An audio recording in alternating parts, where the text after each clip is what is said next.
மேய்ப்பனுக்கு என்ன பண்ணணும்?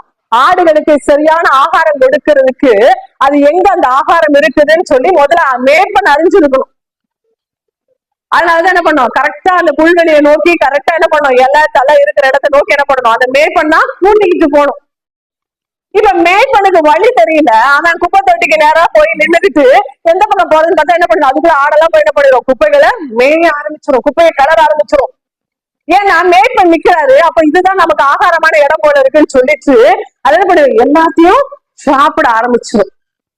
அப்ப ஆண்டவர் அதான் கேட்கிறாரு, அப்பா நீங்க அன்பா இருந்தாதான், இவர்களில் அதிகமா நீ என் மீது அன்பு வைத்தாதான், என்ன இவர்களில் அதிகமா நீ என்னை நேசிச்சாதான் என்னுடைய ஆடுகளை மேய்க்க முடியும்.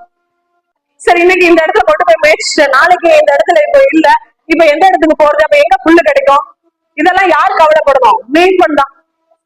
இப்ப அந்த சரியான இடத்த என்ன பண்ணணும், கூட்டிக்கிட்டு போய் நிறுத்தினாதான் அந்த ஆடுகள் என்ன பண்ணும், சந்தோஷமா சாப்பிடும். அது நல்ல புல்ல மேயலாம், அதுக்கு ஆரோக்கியம் உண்டாகும், அது நல்ல என்ன பண்ணும், கொழுசு இருக்கும். குப்பை தொட்டியை போய் நின்றுட்டு எங்க போறதுன்னு தெரியல, சரி இந்த குப்பையில கிடக்கிறது மேயிட்டுன்னு சொல்லி குப்பையில கொண்டு விட்டா அதெல்லாம் குப்பையை தான் மேய்ஞ்சுக்கிட்டு இருக்கோம்.